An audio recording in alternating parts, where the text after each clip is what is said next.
As we all know, Donald Jackass Cheeto Von Shits and Pants himself has been a con man since the 80s, 90s. We've all known this. We've all seen it. We've seen it grow into what it has become today with $400 million jets and Trump towers all over the world. But let's take this back to where he first started with his campaign with a $16 million loan from a very, very small Chicago bank. This will just show a pattern. Please stick by me for 1 second. This gentleman, it was discovered this deal was made because he was offered a Secretary of the Army position if he gave Donald Jackass Trump a $16 million loan. The entire bank, since it was a small bank, fought against this, very much like the Saudi Sovereign Fund group that said, no, do not give $2 billion to Jared Kushner for a hedge fund that he has no experience in, but that's besides the point. That's just Jared Kushner and $2 billion pocket change anyway. This gentleman ended up processing the $16 million payment, giving it to Donald Trump, and actually took Donald Trump's word that he was going to be the Secretary of the Army and started calling the Pentagon for daily briefings. They thought he was fucking nuts, but he called every damn day. That was discovered when this guy got a divorce and the wife had him produce the partnership agreement and the written documents between Donald Trump and this gentleman. This is just an example of what he's been doing since the beginning. Give me money, I'll give you a job. Hence Steve Mnuchin and everybody else. Okay, now let's go right back into what he's doing right now. Starting on January 1st, 2025, he released a meme coin. This meme coin was actually something that he can channel some money in, because what he needs to do is structure everything so you don't trace it, you don't know where the money's coming from, and there is no checks and balances or paper trail to find out who's paying who's paying what, and how much for where. Now, the brilliance of this ultimate con man is he knows every law and how to bend it so it doesn't break. And a prime example of that is these digital trading cards. These digital trading cards, he had a 99 card limit at $100 per card. That means $9,900. One more card would put you over the $10,000 mark, which makes it a law to tell how much money and where the money's coming from with the fucking IRS, so he doesn't do this. So these are the games he plays. So on January 1st, 2025, he puts out a meme coin. This meme coin is purchased by one person, automatically a Chinese multi-billionaire, Justin's son. Justin was actually being investigated by the SEC for all sorts of dirty that would have probably ended up putting his company down and putting him in jail. Very much like Muscatina and all, and Trump and still skin himself, but all that other stuff. Needless to say, he bought $30 million worth of this meme coin that was released January 1st, 2025. That $30 million was, hey, a gift. When Donald Trump took office, he got rid of the investigation with the SEC. That's a pattern. We also have the Saudi government. The Saudi government, his boyfriend, good old, Crown Prince. The guy with the whole Khashoggi thing that he got off the, anyway. The same guy, the $2 billion for Jared. That guy. Anyway, well, aside from that, he paid in advance for 4 years of live golf tour tournaments at the Trump golf courses all over the United States. Donald Jackass Trump also launched something. He's big into crypto now. He's the crypto king.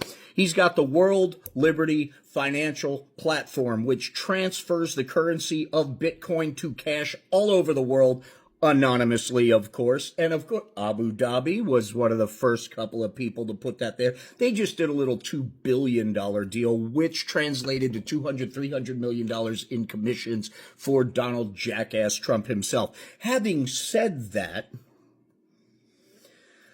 they also purchased $20 billion of the second meme coin that he put out. That's the Melania coin. Because, if you're not screwing, your tennis pro or whatever, you got to have a meme coin about it. But anyway, so we've got Donald Jackass Trump getting a $5 billion golf course from Qatar on top of a $400 million airplane. That $1 billion of taxpayer money has to be put into so he could fly it around as Air Force One for the whole year and a half, if he does only have one term. And then it becomes property of his library because he says it's being given to the Air Force. And if it's given to the Air Force, of course he gets to keep it when he fucking leaves because that's what MAGA intelligence says. Anyway, having said that, we're going to put $1 billion into this plane that could have all sorts of stuff. Lots of taxpayer money once again in Trumpy's pockets. In another year and a half, 2 years, there are 2 brand new Air Force Ones actually being built that Donald Trump ordered his first time in the office. So let's just put all that shit to the side. On top of that, we've got properties coming into the Trump family every freaking country he stops in. Just to name a few. Are you ready for this? He has got El Salvador, North Korea, Hungary, Israel, India, Serbia, Indonesia, Vietnam, a brand new Trump Tower in Dubai, Trump Tower, Russia, a Qatar golf course, and Gaza. Don't forget, once those pesky Palestinians are all, genocided away from their own property and their land, he gets to build the Riviera on the coast, which I kind of coincidentally, it was something that was worked out before the war even started.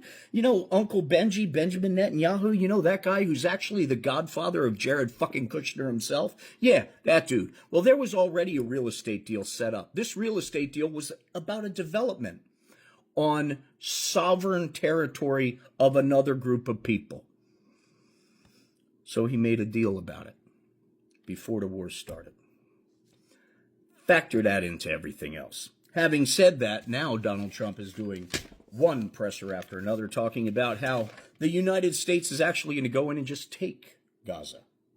Because, hey, it's a war-torn country. It's blown to shit. Who wants to live there anyway? Who would want this? So they're just going to take it. So now America's in that business. We finance something as disgusting as this. We back people. We don't. He does. Backs people who's going to give him a whole entire beautiful real estate development that he is going to pocket hundreds of millions, if not billions of dollars on. For land that Netanyahu didn't even own. Now, when I say the Trump show is written in advance, and I say it's all carefully constructed with all of his happy band of worldwide dictator asshole friends. It's specifically manufactured and manicured for the simple purpose of making each and every one of them every freaking penny they could possibly make. And if you look through every damn thing he does, everything is transactional. He even tried to get another jet out of South Africa. Ladies and gentlemen, this man is a con man. He has been his whole entire life. The MAGA people that used to believe in him are falling like flies because the shit that he's doing right now is hurting everybody equally. When all of this said is done, what's important is we stand united. We stand up for what this country is supposed to be about, and we make damn sure that we look out for each and every one of us other citizens, our fellow citizens, because we're all going through this shit. We're all having problems. We're all stressing. We're all struggling. We're all praying that we're going to make it through the next month, unless we're in that 1%. The people who aren't stressing, who are getting all Donald Trump's gifts. Worldwide, the resistance is growing. Worldwide, the 99%'s getting pissed off at the authoritarian one. So let's keep that going. Let's stand shoulder to shoulder. Let's stand united, and let's middle fingers in the air. Let's do this right. Peacefully, intelligently, kindly, with a smile on our face. Take this country back.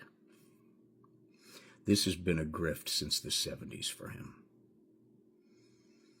It's not stopping until we stop it. So stay diligent, stay educated, and be kind. We are all in this together.